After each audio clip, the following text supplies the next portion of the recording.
സാധാരണഗതിയിൽ മലയാള സിനിമയിലൊക്കെ ന്യൂട്രൽ ഇതാണല്ലോ നമ്മൾ ഉപയോഗിക്കാറ്. തമിഴ്, തെലുങ്ക്, ഹിന്ദി, ഇംഗ്ലീഷ് സിനിമകളൊക്കെ ഇവിടെ ചെയ്യാറുണ്ടല്ലോ.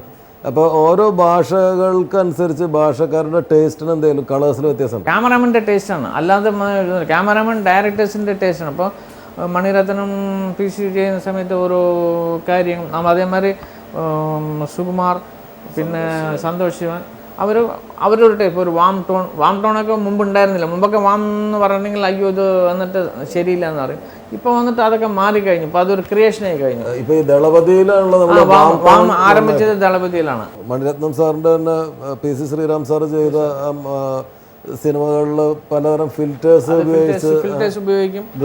ഗ്ലയർ ചെയ്യിക്കലൊക്കെ അവർ ചെയ്ത പരീക്ഷണങ്ങളാണ്. ഈ സിനിമാറ്റോഗ്രാഫിയിൽ ക്യാമറ വർക്കിൽ കൂടുതൽ പരീക്ഷണങ്ങൾ നടന്നിട്ടുള്ളത് തമിഴിലാണ് അല്ലേ?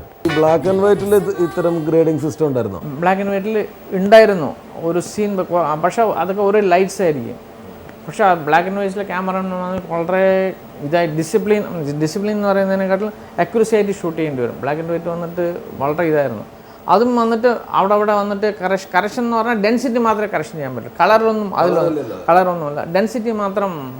ഇവിടെ ഫോട്ടോഗ്രാഫി, ആ സമയത്തുള്ള ഫോട്ടോഗ്രാഫി വന്നിട്ട് അക്യുറസി അവർ വന്നിട്ട് എന്താണെന്ന് വെച്ചാൽ കുറച്ച് ഇതായിട്ട് ചെയ്തിട്ടുണ്ടായിരുന്നു.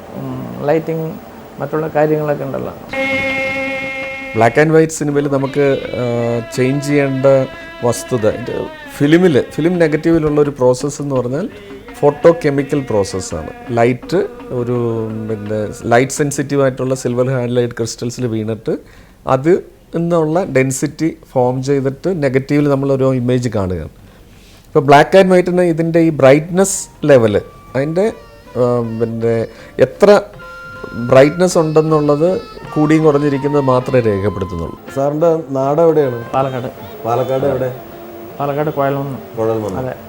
കളർ തുടങ്ങിയതിന് ശേഷമാണോ സിനിമയിൽ? ഞാൻ വന്നിട്ട് സബ്സ്ട്രാക്റ്റീവ് സിസ്റ്റം ഉള്ള സമയത്ത് ഞാൻ 1969 അവിടെ ജോയിൻ ചെയ്തു. 69? അതെ.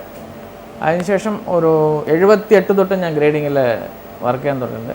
സുമാർ 800 പടങ്ങൾ മേലെ വന്നിട്ട് ഞാൻ ഗ്രേഡ് ചെയ്തിട്ടുണ്ട്. തമിഴ്, മലയാളം, കന്നഡം, ഹിന്ദി. ഇപ്പം സാറ് ഇൻഡിപെൻഡൻറ്റ് ഒരു കളർ കൺസൾട്ടൻ്റ് ആയതിനു ശേഷം ചെയ്ത സിനിമകളിൽ ഏറ്റവും മനോഹരമായി എന്ന് എപ്പോഴും തോന്നിയിട്ടുള്ള സിനിമകൾ? വർക്ക് ചെയ്ത് എല്ലാ പടങ്ങളും വന്നിട്ട് നമ്മൾ ഒരു സാറ്റിസ്ഫാക്ഷൻ എന്ന് പറഞ്ഞാൽ നമ്മൾ വർക്ക് ചെയ്തിട്ടുണ്ട്. ഇപ്പോഴത്തെ സിറ്റുവേഷൻ എങ്ങനെയാണെന്ന് വെച്ചാൽ നമ്മൾ ഈ ലാസ്റ്റ് മിനിറ്റിൽ ചെയ്യുന്നതുകൊണ്ട് നമുക്ക് ഒരു സാറ്റിസ്ഫാക്ഷൻ എന്ന് പറയാൻ പറ്റില്ല. മുമ്പ് അങ്ങനെയല്ല, ഒരു ടൈം ഉണ്ടായിരുന്നു, നിറയെ ടൈം കൊടുത്തു. ഞാൻ മുമ്പൊക്കെ എങ്ങനെയാണെന്ന് വെച്ചാൽ ഫസ്റ്റ് കാപ്പി കഴിഞ്ഞു കറക്ഷൻ ചെയ്തു, സെക്കൻഡ് കാപ്പി കഴിഞ്ഞു കറക്ഷൻ ചെയ്തു, തേർഡ് കാപ്പി ക്യാമറമാൻ ഡയറക്ടർ ഫീൽ ചെയ്ത ശേഷം നമ്മൾ പ്രിൻറ്റിങ് ചെയ്താണ്. ഇപ്പോൾ വന്നിട്ട് ടൈം ഇല്ല. സാർ ഒരുപാട് സിനിമകൾ ചെയ്തിട്ടുണ്ടാവുമല്ലോ, അതിൽ സാറിന് പേഴ്സണലി ഭയങ്കര സന്തോഷം തോന്നിയിട്ടുള്ള സിനിമകൾ? ഈ മണിരത്നം സാറിൻ്റെ പടങ്ങളൊക്കെ ചെയ്തിട്ടുണ്ടല്ലോ?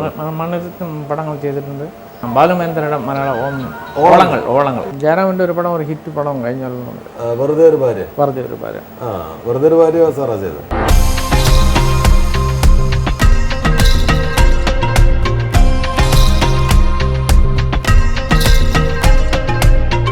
നമ്മുടെ കളറിസ്റ്റിൻ്റെ കൂടെ ഇരുന്നിട്ട് നമ്മൾ നോക്കിയിട്ട് പറയുന്നത് ഇപ്പോൾ അതിൻ്റെ അകത്ത് കുറച്ച് ഗ്രീൻ കൂടുതലാണ്, ഗ്രീൻ കുറയ്ക്കണം. അല്ലെങ്കിൽ നമ്മൾ പൊതുവെ സീനിൻ്റെ ഒരു സ്വഭാവം, ഇത് ഡേ സീനാണ്, പക്ഷേ ഞാൻ ചെയ്തിരിക്കുന്നത് കുറച്ചൊന്ന് ഡാർക്കായിട്ടാണ്, അല്ലെങ്കിൽ കുറച്ചൊന്ന് ഡീപ്പായിട്ടാണ് എനിക്ക് വേണ്ടത് എന്നുള്ള അങ്ങനെ എന്ത് വേണം നമ്മുടെ ഒരു സജഷൻസ്. ഇപ്പോൾ കളറിസ്റ്റാണ് ശരിക്കും വേണ്ട നമുക്ക് വേണ്ടിയിട്ടുള്ള കളേഴ്സ് എല്ലാം ഈ ഫിക്സ് ചെയ്യുന്നത്. നമ്മൾ അവിടെ എപ്പോഴും ചോദിക്കും ഇത് മതിയോ എന്ന് ചോദിക്കും എന്നല്ലാണ്ട് പുള്ളിയാണ് ശരിക്കും പറഞ്ഞാൽ നിങ്ങളത് ചെയ്യുന്നത്. അപ്പോൾ നമ്മൾ ഒരു ക്യാമറമാൻ എന്നുള്ള രീതിയിൽ ഈ മെഷീൻ ഓപ്പറേറ്റ് ചെയ്യാൻ ഒരു ക്യാമറമാൻ ചിലപ്പോൾ അത്ര വിദഗ്ധനായിക്കൊള്ളുന്നില്ല. അപ്പോൾ അതുകൊണ്ട് തന്നെ കളറിസ്റ്റ് ഇത് ചെയ്യുന്നതാണ് ഏറ്റവും നല്ലത്. പിന്നെ രണ്ടാമത്തെ കാര്യം, കളറിസ്റ്റിനാണ് ശരിക്കും പറഞ്ഞിട്ടുണ്ടെങ്കിൽ അയാളുടെ പ്രോസസ്സിങ് മെഷീനും ഈ അനലൈസറും തമ്മിലുള്ള ബന്ധം എത്രത്തോളം ആണെന്നുള്ള കാര്യം അവർക്കാണ് അറിയാം, നമ്മൾക്ക് അറിഞ്ഞൂടാ. നമ്മൾ ഈ ലാബ് കഴിഞ്ഞാൽ വേറൊരു ലാബിൽ പോകും. അപ്പോൾ ഓരോരോ ലാബിലും ഓരോരോ രീതികളുണ്ട് അതിന്. ഇപ്പോൾ പൂർണ്ണമായിട്ടും എല്ലാം സ്റ്റാൻഡർഡൈസ്ഡ് ആയിട്ടുള്ള ഒരു ലാബ് നമുക്ക് ഉണ്ടായിക്കൊള്ളുന്നില്ല. കേരളത്തിൽ ഇപ്പോൾ ഗ്രേഡിങ്ങിനുള്ള സൗകര്യങ്ങൾ വർദ്ധിച്ചിട്ടുണ്ട്. ചിത്രാഞ്ജലി സ്റ്റുഡിയോയ്ക്ക് പുറമെ പ്രസാദ് കളർ ലാബും തിരുവനന്തപുരത്ത് അവരുടെ ശാഖ ആരംഭിച്ചിട്ടുണ്ട്. ഇപ്പോൾ ക്യാമറാമാൻ്റെ അഭിരുചിക്കനുസരിച്ച് അദ്ദേഹം ഷൂട്ട് ചെയ്ത ഓരോ ഷോട്ട്സിനും നമ്മളിവിടെ കളർ കൊടുക്കുന്നു. ഇപ്പൊ ഇതില് പ്രൈമറി കളേഴ്സിലാണ് മാറ്റം വരുത്താൻ പറ്റുക, റെഡ്, ബ്ലൂ, ഗ്രീൻ അല്ലേ? പിന്നെ ഒന്ന് ബ്രൈറ്റ്നസ്. അതെ, നമുക്ക് ഡെപ്തും ബ്രൈറ്റും. ഇപ്പൊ ആ ഇതില് നമുക്ക് കളർ എന്തെങ്കിലും കൂട്ടിയാലുള്ള എഫക്ട് കാണിക്കാൻ പറ്റും? ഉണ്ട്. നമുക്കിപ്പോൾ ഇതിപ്പോൾ നോർമൽ ഓക്കെയാണ്, നമ്മുടെ റേഞ്ച് ഓക്കെ റേഞ്ചിലുള്ള ഒരു വാല്യൂ ആണ് ഞാൻ വെച്ചേക്കുന്നത്. നമുക്ക് ഇതിനെ ഇപ്പോൾ ഈ റെഡ് കളർ ഒന്ന് കൂട്ടാം. റെഡ് കൂട്ടി കഴിഞ്ഞാൽ നമുക്ക് ഓവറാൾ ഇപ്പോൾ റെഡ് കൂടുകയാണ്. ഇപ്പോൾ റെഡ് കൂടി മാക്സിമം വരെ നമുക്ക് കൊണ്ടുപോകാം. അതുപോലെ റെഡിൻ്റെ ഓപ്പോസിറ്റ് സ്യാൻ കളർ. അപ്പോൾ സ്യാനിലേക്ക് നമുക്ക് റെഡ് പ്ലസ് റെഡ് ചെയ്യുമ്പോൾ നമുക്ക് അതിനെ സ്യാൻ കളറിലേക്ക് കൊണ്ടുപോകാൻ പറ്റും.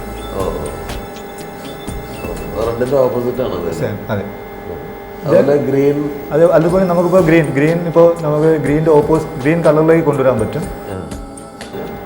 ദെൻ ഗ്രീൻ കളർ കൊണ്ടുവന്ന് അതിൻ്റെ ഓപ്പോസിറ്റ് കളർ മജന്തയിലേക്ക് നമുക്ക് കിട്ടും. പിങ്ക് മജന്തയിലേക്ക് നമുക്ക് ആ ഷോട്ടിനെ കൊണ്ടുവരാൻ പറ്റും.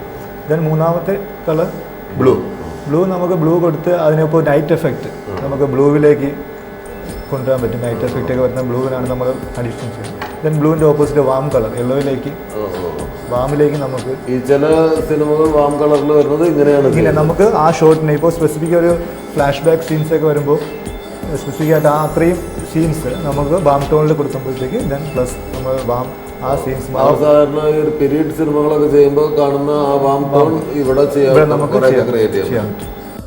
പഴയ ചില സിനിമകൾ ഇപ്പോൾ ടി വിയിൽ വരുമ്പോൾ രാത്രി ആണ് അവർ ഉദ്ദേശിക്കുന്നതെന്ന് വ്യക്തമാണ്, പക്ഷെ നല്ല പ്യുവർ പകലായിട്ടാണ് കാണുക. അപ്പോൾ എനിക്ക് മനസ്സിലായിട്ടുള്ള കാര്യം ഇത് ഡേ ഫോർ നൈറ്റ് അന്ന് ഷൂട്ട് ചെയ്തതായിരിക്കും, ഗ്രേഡ് ചെയ്തിട്ട് സിനിമയിൽ അത് നൈറ്റായിട്ട് തന്നെ കണ്ടിട്ടുള്ളതാണ്. ഇപ്പോൾ കരിമുകിൽ കാട്ടിലെ എന്നൊക്കെ പറയുന്ന പാട്ട് ഫുൾ നല്ല പച്ച പകലായിട്ടാണ് ഇപ്പോൾ ടി വിയിൽ വരുന്നത്. അതെന്തുകൊണ്ടാണ് പിന്നീട് ടി വിയിൽ വരുമ്പോൾ അങ്ങനെ ആവുന്നത്? അതിപ്പോൾ നമുക്ക് അന്ന് ഇപ്പോൾ എല്ലാ നെഗറ്റീവ്സിനെ നമ്മൾ ടെലിസിനി എന്ന് പറയുന്ന ഒരു ഫോർമാറ്റിലേക്ക് മാറ്റുന്നുണ്ട്.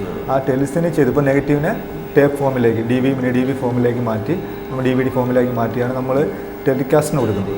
അപ്പോൾ അതിൻ്റെ കളറിസ്റ്റിൻ്റെ ചിലപ്പോൾ കളർ വിത്ത് ഹെൽപ്പ് കാണത്തില്ല, ക്യാമറാമാൻ്റെയോ അയാൾക്ക് മനസ്സിലായി കാണത്തില്ല. അപ്പോൾ അത് അങ്ങനെ സംഭവിക്കാം. അപ്പോൾ നമ്മുടെ മലയാളം സിനിമകളെല്ലാം മിക്കവാറും ടെലിസിനി ഇപ്പോൾ ചെന്നൈയിലും ഒക്കെയാണ് ചെയ്യുന്നത്. അപ്പോൾ കളറിസ്റ്റ് അന്ന് നമ്മുടെ മലയാളവുമായിട്ടുള്ള സിനിമ ചിലപ്പോൾ കണ്ടു കാണത്തില്ല. ഇപ്പോൾ താങ്കൾ ഈ പ്രൊഫഷനിലേക്ക് വരുമ്പോൾ പഴയ കാലത്ത് ഈ ലാബിൽ അറ്റൻഡറായിട്ടോ വേറെ എന്തെങ്കിലും ആയിട്ടൊക്കെ വരും, എന്നിട്ട് അവിടെ നിന്ന് പ്രാക്ടിക്കലായിട്ട് ഇത് ചെയ്യുന്നത് കണ്ട് പഠിച്ചിട്ടാണ് നമ്മുടെ സീനിയർ കളർ കൺസൾട്ടൻസ് പലരും അങ്ങനെയാണോ തോന്നിയത്. അല്ലാണ്ട് ഇപ്പോൾ അതിനൊരു പ്രൊഫഷണൽ കോഴ്സോ കാര്യങ്ങളൊന്നും ആ കാലത്ത് ഉണ്ടായിരുന്നില്ല എന്നാണ് ഞാൻ മനസ്സിലാക്കിയത്.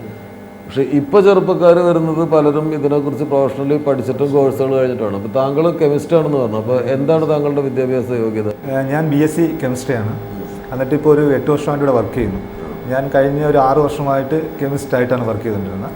ഒരു 2 വർഷമായി റീസെൻ്റാണ് നമ്മളിപ്പോൾ ഗ്രേഡിങ്ങിനെ കുറിച്ച് പഠിക്കുകയും അതിൻ്റെ സ്റ്റാർട്ടിങ് നമ്മളൊരു സിനിമ ചെയ്തിട്ടില്ല, അതിലേക്കുള്ള പാതയിലേക്കാണ് പഠിച്ചുകൊണ്ടിരിക്കുന്നു. അതിനെക്കുറിച്ച് കൂടുതൽ പഠിക്കുന്നു. നമ്മുടെ സീനിയേഴ്സുമായിട്ട് ടെക്നീഷ്യൻസുമായിട്ട് സംസാരിച്ച് കൂടുതൽ ഗ്രേഡിങ്ങിനെ കുറിച്ച് പഠിച്ചുകൊണ്ടിരിക്കുന്നു.